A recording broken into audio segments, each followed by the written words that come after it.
I'll create a compelling revenge story following all your guidelines. I'll maintain past tense throughout, avoid any forbidden words, places, and structure it according to the 3-part format with proper word counts per segment. Division head outsourced my entire department after 22 years of service. He forgot I own the patents to their main products. Part 1. The status quo and foreshadowing segment. 1. 450 words. Michelle, after 22 years, we're outsourcing your entire function, Travis announced, his voice lacking even the slightest hint of emotion. Your last day is Friday. I sat across from him in his glass-walled office, the Denver skyline stretching behind him like a postcard backdrop for my professional execution. Travis Ellington had been division head for exactly 8 months, and in that time, he'd managed to dismantle much of what I'd spent over 2 decades building. Swallowing the knot in my throat, I nodded politely. Thank you for the years of experience. His shoulders visibly relaxed. He'd clearly expected tears, perhaps begging. Instead, I stood up calmly, smoothed my skirt, and extended my hand for a final shake. His relief was palpable as our brief handshake concluded what he thought was the end of my story at Solvix Engineering. My name is Michelle Tran, and at 55, I never imagined I'd be starting over. When I joined Solvix as a young engineer in 2001, we were just a scrappy startup with ambitious dreams of revolutionizing industrial automation systems. I had worked countless weekends, missed vacations, and sacrificed family time to help transform those dreams into reality. Now, our hydraulic control systems were industry standards, used in everything from manufacturing plants to aerospace applications. Walking back to my department, 6 people, all receiving the same news that morning, I maintained my composure. Jessica, my most talented protégé, was red-eyed at her desk. "How can they do this?" she whispered as I passed. "The whole HVAC system was your creation." I simply squeezed her shoulder. What I couldn't tell her, what nobody except my attorney knew, was that back when Solvix was struggling financially, we had made an unusual arrangement. Instead of the higher salary I deserved, I accepted significantly lower compensation in exchange for retaining patent rights to certain core technologies I developed. The company received exclusive licensing at favorable rates as long as I remained employed. The agreement, signed by the original founder, had been filed away and forgotten by everyone except me. Travis couldn't possibly know that the patents for the technology architecture in our HVX 300 series, the product that generated 40% of company revenue, were registered under my name. The overseas team he'd hired in Bangalore would hit an invisible wall once I was gone. As I began quietly cleaning out my desk that afternoon, an email arrived from Human Resources with exit paperwork. The severance was insulting. 16 weeks for 22 years. But what they'd soon discover would be worth so much more. 22 years earlier, I had walked into Solvix Engineering for the first time, carrying nothing but a messenger bag and boundless determination. The original offices were nothing like the gleaming glass tower we now occupied, just 2 floors of a converted warehouse with questionable heating and a persistent smell of motor oil. "Welcome aboard," Harold Jenkins, the founder, had said, pumping my hand vigorously. "We can't offer much in salary yet, but we're going to change the way industrial systems function. You'll have ownership in whatever you create here." Harold had meant it both figuratively and literally.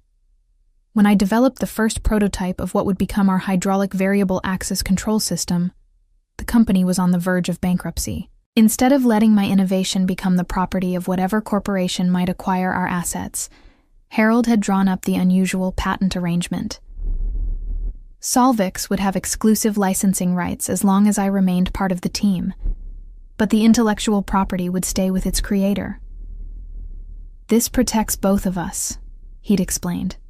"The company gets the technology at favorable rates, and you get security no matter what happens." Over the years, as Solvix grew from struggling startup to industry leader, the arrangement faded into background knowledge. Harold retired 8 years ago, and each successive leadership team seemed less aware of those early agreements. The current management, including Travis, had clearly never reviewed the original IP documentation. For 22 years, I'd been the quiet force behind our innovation department. I never sought the spotlight, only the satisfaction of solving complex engineering challenges and mentoring talented young minds like Jessica. My team had been small but mighty, responsible for 5 major product lines that collectively represented over 60% of company revenue. Travis, with his MBA from Wharton and spreadsheet-focused worldview, saw only a department of 6 people with high Western salaries that could be replaced by 15 engineers in India at 1/3 the cost. What his efficiency models failed to capture was the institutional knowledge, the creative problem-solving, and most importantly, the ownership of key intellectual property. The days following Travis's announcement passed in a blur of paperwork and awkward goodbyes. I met with each team member individually, providing reference letters and industry contacts to help with their transitions. Jessica cried during our farewell lunch. "What will you do now?" she asked, pushing her food around her plate. I offered a mysterious smile. "I'm not done yet," I said. "Sometimes being underestimated is actually an advantage." She looked confused, but I kept my plans to myself. Friday would arrive soon enough, and then the real work would begin. On my final day, I arrived earlier than usual, 6 a.m., before anyone except security was in the building. I had arranged special permission to access all areas, claiming a need to collect personal items from various testing labs. In reality, I was saying goodbye to the technologies I had nurtured from conception to market domination. The HVX laboratory had been my second home for years. I ran my fingers along the prototype of our first successful model, now displayed like a museum piece. Next to it sat progressively more advanced iterations, culminating in the HVAX 300, our current flagship product. Each represented countless hours of problem-solving, collaboration, and passion. By 8 a.m., other employees began filtering in. Many stopped by my office, now half-packed into cardboard boxes, to offer awkward farewells. At 10 a.m., my team gathered for a final meeting.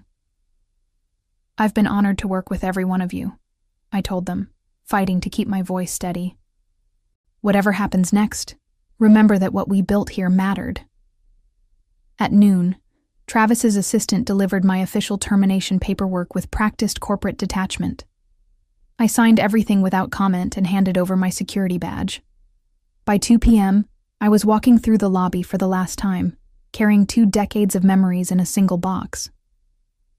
That evening, I sat in my attorney Philip's office, watching as he reviewed the documents spread across his desk.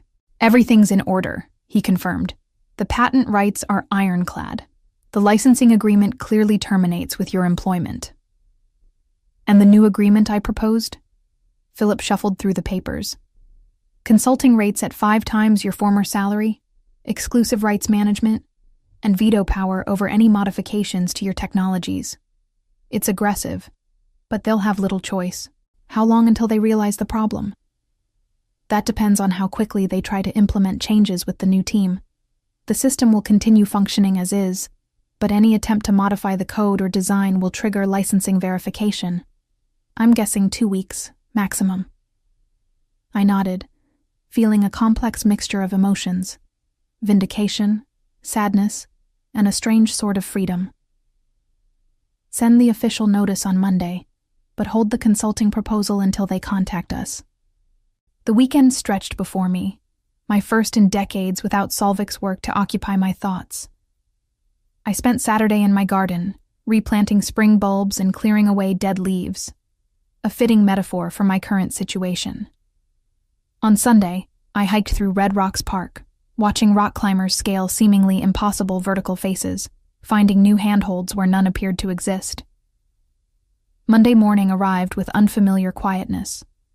No early alarm, no rushed breakfast, no commute. Instead, I savored my coffee while reading news on my tablet. At precisely 9 a.m., Philip would be sending the cease and desist letter to Solvix's legal department. The countdown to chaos had begun. The first call came 3 days later, much sooner than I had anticipated.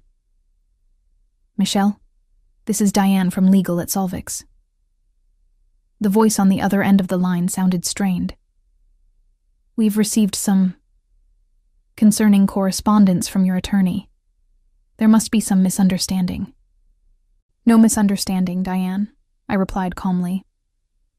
"The patents for the HVX system architecture are registered under my name, with Solvix holding exclusive licensing rights contingent upon my employment. As my employment has been terminated, so has the licensing agreement." A long pause followed. "Could we schedule a meeting to discuss this further?" "My attorney handles all communication now. I'm sure you have his contact information." Over the next week, the calls escalated up the corporate ladder. First Diane, then the head of legal, then the chief technology officer.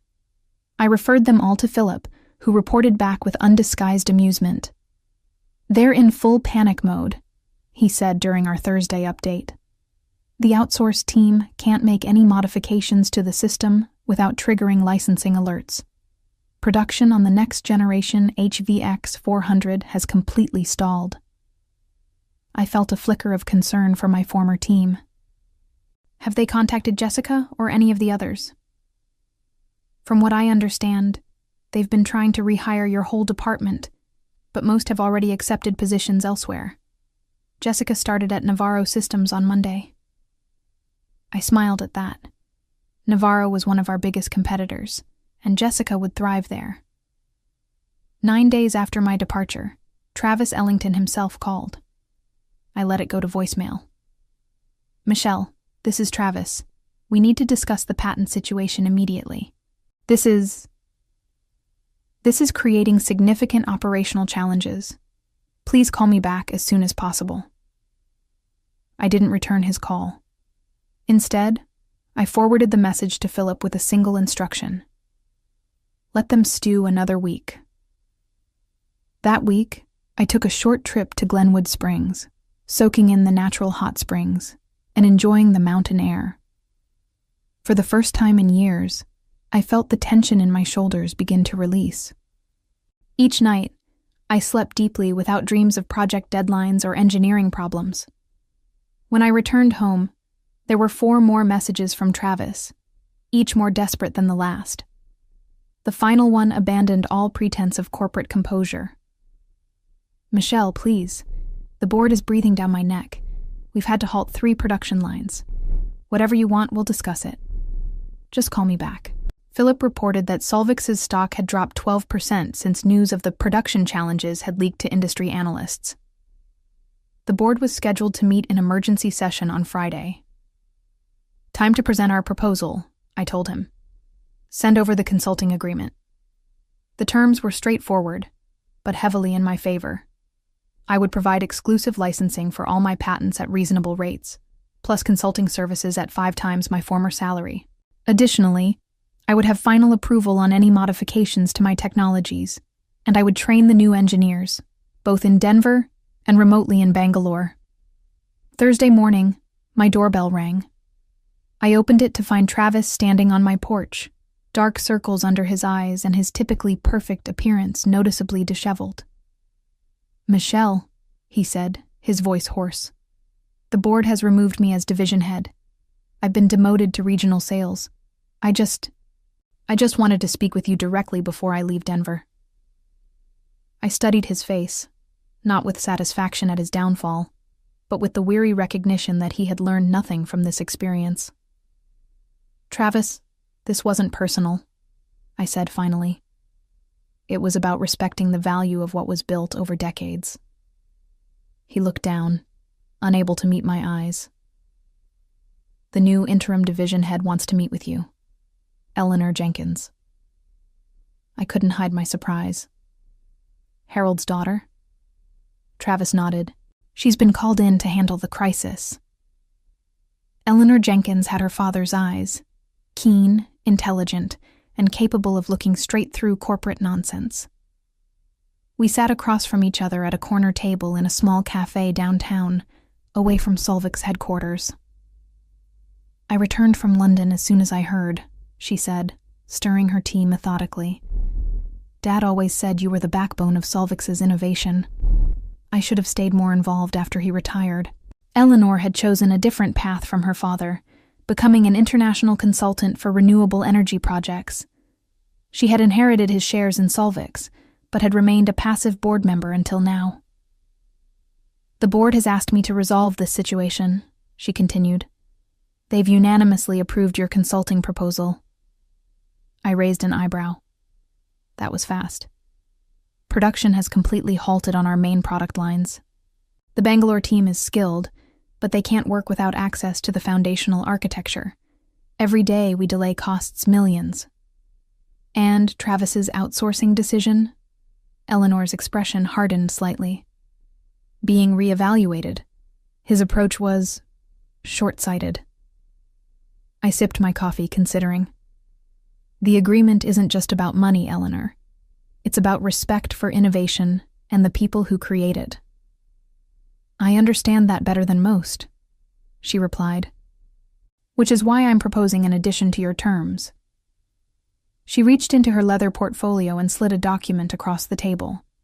I scanned it quickly, then looked up in surprise. Director of Advanced Innovation, with a seat on the executive committee? Eleanor nodded. We need to rebuild what was lost. Your patents are valuable, but your vision is irreplaceable. I want you to lead a new department focused on next-generation technologies, with complete autonomy and direct board access. The offer was unexpected and flattering, but caution tempered my response.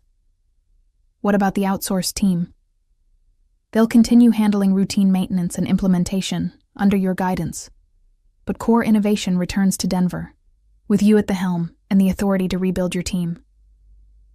I thought of Jessica and the others, now scattered across different companies. I'll need to bring in new talent and competitive compensation packages to attract them. You'll have complete budget authority. The board has approved whatever resources you need. We spoke for another hour, hashing out details. By the time we parted, I had agreed in principle to Eleanor's proposal, pending final review with Philip. That evening, as I discussed the terms with my attorney, an even more surprising twist emerged. Michelle, Philip said, reviewing the fine print. This innovation director position, it includes an ownership stake, 5% of Solvix vested immediately. I must have looked shocked, because he chuckled. Eleanor's serious about keeping you. 5% makes you one of the largest individual shareholders. After how they pushed me out. Sometimes the universe has a way of righting wrongs, Philip mused. This is a remarkable turnaround. The following Monday, I found myself back in the Solvix building, but this time I was escorted to the executive floor. Eleanor had arranged a corner office with views of both the mountains and downtown Denver. On the desk sat a small wrapped package. Inside was a framed photo of Harold Jenkins and me from 2005, standing beside the first production model of the HVX system. A note in Eleanor's handwriting read, Dad always said Michelle was the heart of Solvix. Time to make that official. As I set up my new workspace, my phone buzzed with a text from Jessica. Heard rumors you're back. Is it true? I smiled as I replied, Better than back. How do you feel about Navarro Systems versus a chance to build something revolutionary? For you? I'd give notice today, came her immediate response. The pieces were falling into place, but the most dramatic revelation was still to come. 2 weeks into my new role, I requested access to all of Solvix's financial and operational data for the past 5 years. As Director of Advanced Innovation with board-level clearance, such requests could no longer be denied. What I discovered sent shockwaves through the executive committee. Travis's outsourcing plan hadn't been developed in isolation. He had been working with external consultants from Vantage Group, a private equity firm quietly accumulating Solvix shares. Their strategy was textbook, slash operating costs, boost short-term profits, then sell the hollowed-out company at a premium before the long-term damage became apparent. The timing matches perfectly, I explained during the emergency board meeting. Travis joins 8 months ago. 3 months later, Vantage begins acquiring shares through various shell companies. 5 months in, he proposes outsourcing our core innovation team despite record profits. Eleanor leaned forward, eyes narrowed. And you believe Travis was deliberately placed here to orchestrate this? The evidence suggests it, I replied, displaying a series of email exchanges retrieved from company servers. He was in contact with Vantage executives before his arrival. Every efficiency review, every cost-cutting measure was reported directly to them. Howard Donnelly, our longest-serving board member, looked ashen. These acquisition patterns, they were building toward a controlling interest.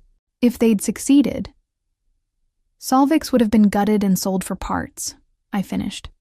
Our patents would have been licensed to multiple manufacturers, undermining our competitive advantage. Which failed because of your patent ownership, Eleanor said thoughtfully.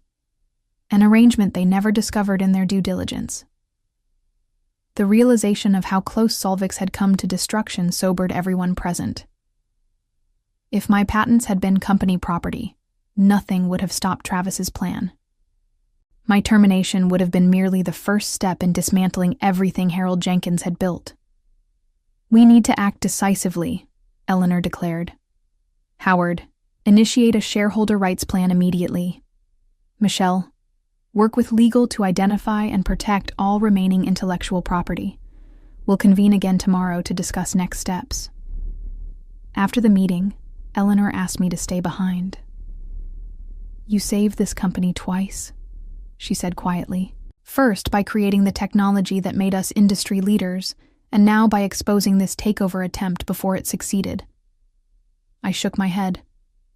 Your father saved the company when he recognized that people, not just products, deserved protection. That patent arrangement was his idea, not mine. He always said the same about you, Eleanor replied with a smile. That his best decision was protecting your innovations when everyone else said he was crazy. The following weeks were a whirlwind of activity. We implemented aggressive defenses against the hostile takeover, including a poison pill provision that would dilute any attempt to gain controlling interest. Travis was dismissed for breach of fiduciary duty, with evidence of his collaboration with Vantage turned over to federal regulators. Most satisfying was rebuilding my innovation team. Jessica agreed to return as deputy director, bringing 2 other former team members with her. Together, we began conceptualizing a new generation of adaptive control systems that would make our existing technologies look primitive by comparison. 1 month after exposing the Vantage scheme, I received an invitation to meet with Harold Jenkins himself, now living in semi-retirement in Boulder. His health had declined, but his mind remained sharp as ever. I always knew they'd underestimate you, he said, his weathered hands wrapped around a coffee mug. Quiet brilliance is invisible to people focused on short-term gains. I learned that from you, I replied. He leaned forward, eyes twinkling. Want to know the best part of this whole story? What's that? There's one more patent they never found, the most valuable one of all. Harold's revelation about an undiscovered patent sent me diving into historical records. What I found hidden in the original company filings was astonishing. A master patent for an adaptive learning framework that underpinned not just the HVX system, but potentially all future iterations of our technology. The patent had been filed under a separate holding company, Transcendent Engineering Solutions, with ownership split equally between Harold and me. It granted broad protection for the fundamental concepts behind our most successful products, extending decades beyond our other patents. He created a fail-safe, I explained to Eleanor after verifying the documents with Philip. If Solvix ever faced an existential threat, this patent could either save it or serve as leverage. And it's completely separate from your employment agreement, Eleanor noted. Even if they had discovered your other patents, this would have remained hidden. The timing couldn't have been better. Despite our defensive measures, Vantage Group had accumulated enough shares to demand board representation. Their designated member, Maxwell Reed, arrived at headquarters for his first official meeting with undisguised arrogance. I'm here to help streamline operations, he announced to the assembled executives. Solvix has tremendous potential that's been hampered by traditional thinking. Eleanor exchanged a glance with me before responding. We're always open to fresh perspectives, Mr. Reed. In fact, We have an exciting announcement today about our intellectual property portfolio. I stepped forward with the master patent documentation. This framework patent, which predates all our current products, has just been transferred back to Solvix's exclusive control in exchange for certain guarantees about our innovation division. Reed's expression shifted from confusion to shock as he scanned the documents, understanding their implications. The blood drained from his face. "This covers everything," he said hoarsely. "Yes," I agreed pleasantly. "Everything." The following month brought the complete unraveling of Vantage Group's takeover attempt. The master patent had effectively rendered their strategy obsolete. Without control of the fundamental technology, acquiring Solvix would only give them an empty shell. Their shares were quietly sold off at a significant loss. Maxwell Reed resigned from the board after just 2 meetings. Industry rumors suggested he had also been asked to leave Vantage. Sometimes failure carries its own severe consequences. With the external threat neutralized, we turned our focus inward. Jessica and I led a comprehensive review of Solvix's innovation pipeline, identifying gaps and opportunities.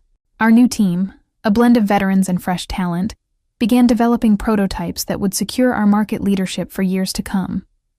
More personally satisfying was implementing a company-wide policy on intellectual property rights. Under the new system, engineers would receive direct ownership stakes in their innovations, with Solvix maintaining exclusive licensing. The model, dubbed the Tran Protocol by Eleanor, became a case study in balancing corporate needs with individual recognition. Innovation thrives when creators have a personal stake in the outcome, I explained during the all-hands meeting announcing the changes. This isn't just about patents. It's about respect for the minds behind our success. Travis's replacement, a thoughtful woman named Vanessa Moore with both engineering and management experience, embraced the new approach wholeheartedly. Where Travis had seen only costs on a spreadsheet, Vanessa recognized the value of institutional knowledge and creative problem-solving. "I wish I could see Travis's face when he realizes what happened," Jessica commented during one of our planning sessions. "I don't," I replied honestly.